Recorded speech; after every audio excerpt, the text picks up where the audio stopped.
بسم اللہ الرحمن الرحیم۔ السلام علیکم۔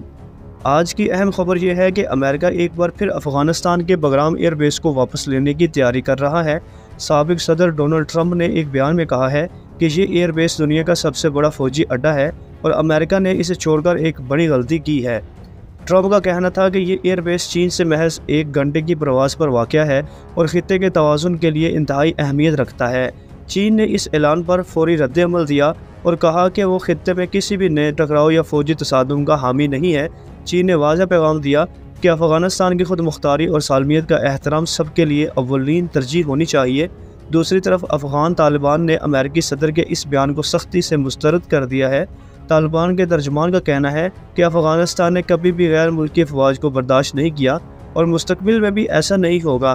ان کے مطابق ملک کی سلامتی صرف افغان عوام کی ذمہ داری ہے اور کسی بھی بیرونی طاقت کو اس میں مداخلت کی اجازت نہیں دی جائے گی۔ سیاسی ماہرین کا خیال ہے کہ بگرام ایئر بیس کی واپسی کا مطالبہ دراصل امریکہ اور چین کے درمیان بڑھتے ہوئے اسٹریٹجک دباؤ کا حصہ ہے۔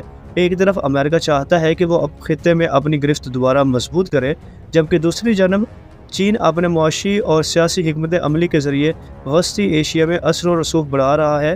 یہی وجہ ہے کہ بعض تجزیہ کار اس صورتحال کو ایک نئی سرد جنگ کی ابتدا قرار دے رہے ہیں۔ اگر امریکہ واقعی بگرام ایئر بیس واپس لینے میں کامیاب ہوتا ہے تو اس کے خطے پر بڑے اثرات مرتب ہو سکتے ہیں۔ پاکستان، ایران اور دیگر قریبی ممالک کو اپنی پالیسیوں پر نظر ثانی کرنا ہوگی، کیونکہ یہ معاملہ محض افغانستان تک محدود نہیں رہے گا بلکہ پورے خطے کے توازن کو متاثر کرے گا۔ ناظرین، بگرام ایئر بیس کی جنگ دراصل مفادات کی جنگ ہے، جہاں امریکہ، چین اور طالبان تینوں کے بیانات اور اقدامات یہ ظاہر کرتے ہیں کہ آنے والے دن خطے کے لیے کس قدر اہم اور فیصلہ کن ثابت ہو سکتے ہیں۔